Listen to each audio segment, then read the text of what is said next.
You think you know Dick Van Dyke, the smiling face of classic television, a performer whose warmth and ease shaped an entire era. For decades, he made everything look effortless. But at 94, he speaks with a different clarity. Not about fame, not about the happy memories, about the people. Hollywood rewards kindness, but remembers friction. Van Dyke worked beside legends. Most treated him well, a few did not. This countdown reveals the 5 co-stars who left marks he rarely discussed. By the final name, you will understand what restraint can hide and what it costs to carry it quietly. Number 5.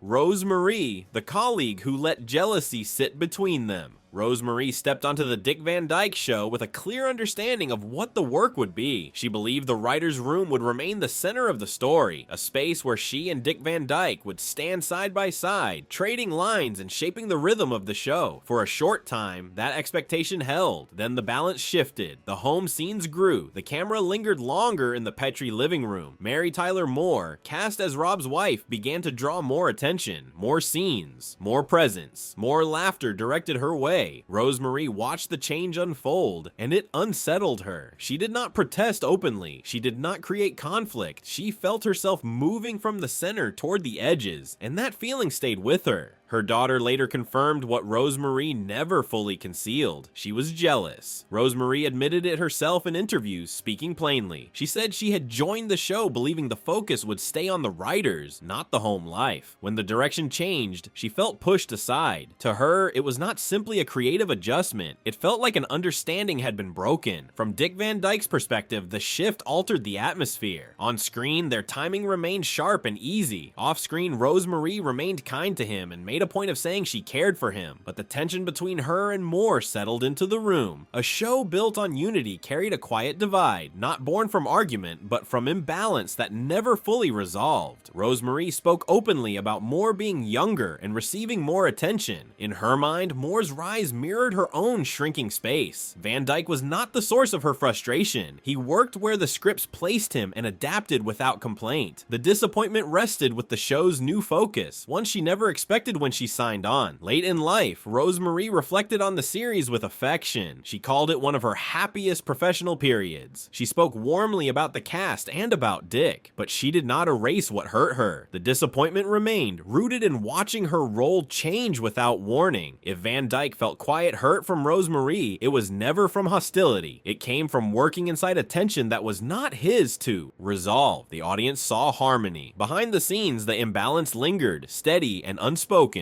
And those are often the moments that leave the deepest mark. Rose Marie believed the ground shifted beneath her. The next story examines who shaped that shift and why it followed a different direction. Number 4. Mary Tyler Moore, the spotlight shifter. When people think of Dick Van Dyke and Mary Tyler Moore, they picture an easy sitcom world. Bright sets, warm smiles, a pairing that never seemed to lose rhythm. But inside the studio, the atmosphere was more complicated. Small tensions surfaced in ways that never reached the screen. The trouble did not begin with arguments or open conflict. It began with creative shifts that altered the balance of the show. The Dick Van Dyke Show was originally built around the writer's room, a group dynamic, shared timing, shared weight. Rose Marie joined with that understanding, believing her role sat firmly at the center. When Mary Tyler Moore arrived, the focus began to move. She was young, composed, and carried a natural presence the camera favored. Gradually, scenes shifted toward the Petrie home. Domestic moments replaced office exchanges. With each rewrite, Sally Rogers lost ground. Rose Marie felt the change over time, not through a single moment, but through steady erosion. Her daughter later spoke about the strain. Rose Marie herself admitted she struggled with how attention leaned toward Moore. She said she expected more from the role and felt the loss when the direction changed. That shift affected the mood on set. There were no public disputes, just distance, polite exchanges that never deepened.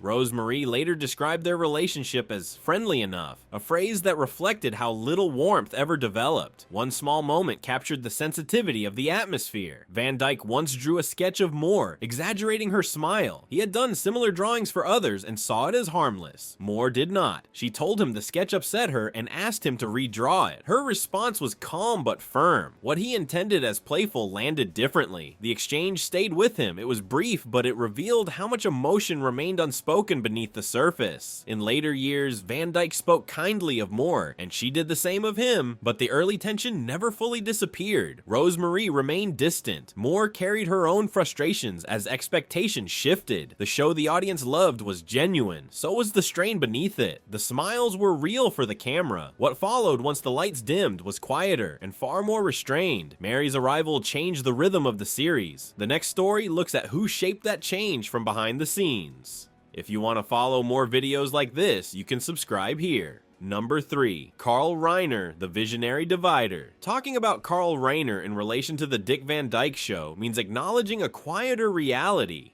Creative partnership can appear seamless while carrying tension beneath the surface. Reiner created the series, set its tone, and nearly played the lead himself. Over time, his creative decisions shifted the balance on set.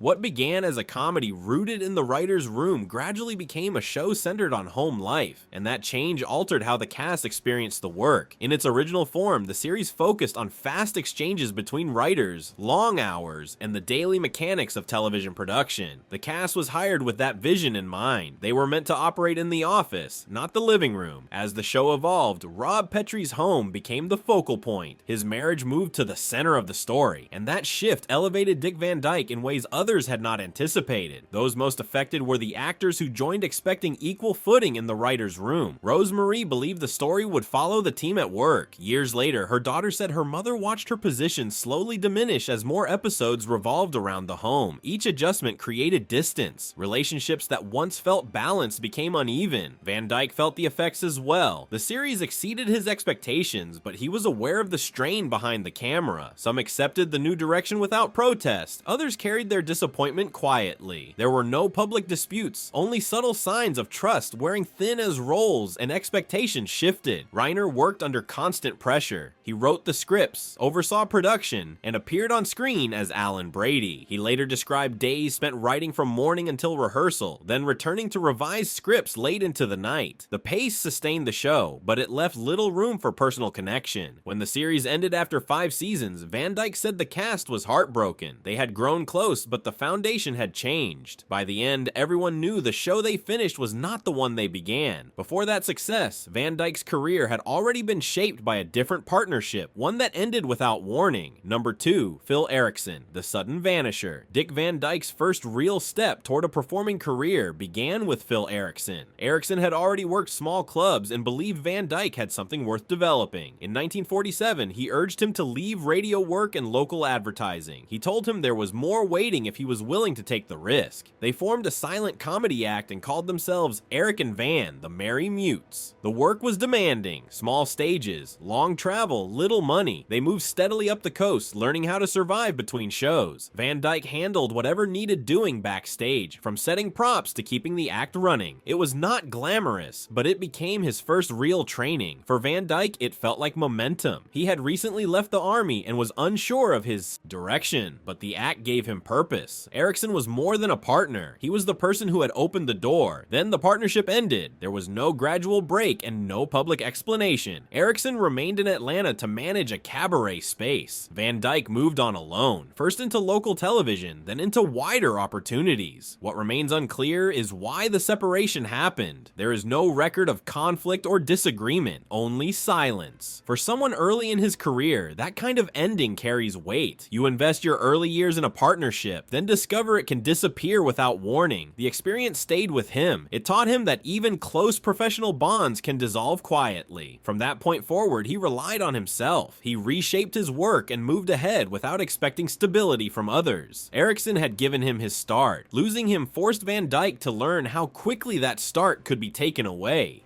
Trust became something he weighed carefully, shaped by experience rather than resentment. That lesson stayed with him.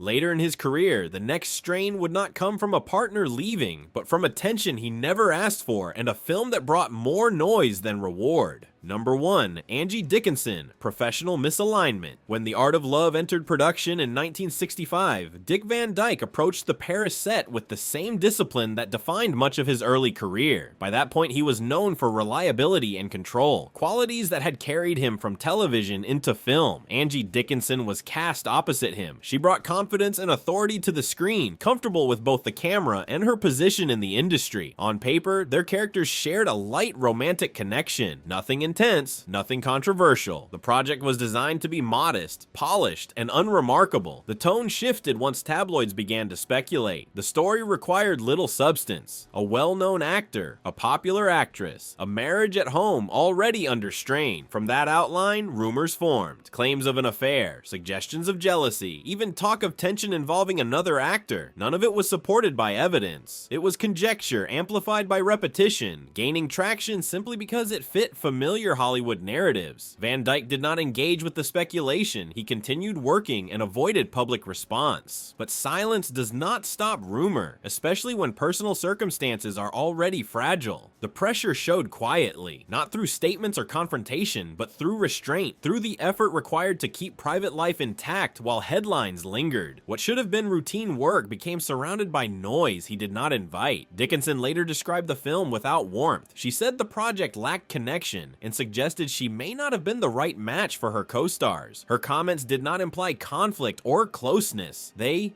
reflected distance. A professional pairing that never found its rhythm and never became personal. The film itself failed to gain traction. Audiences were indifferent. Reviews were restrained. For Van Dyke, the disappointment was layered. The work faded quickly, while the speculation did not. The imbalance between effort and outcome stayed with him. If he felt hurt, it was not directed at Dickinson. There was no betrayal to point to. The strain came from unwanted exposure and a loss of control over how his name was used. He neither encouraged the story nor confirmed it. He chose not to respond publicly, even as the attention pressed against a vulnerable period in his life. This was not a wound caused by another person. It was a lesson in how quickly attention turns into pressure, and how little control remains once a narrative takes hold.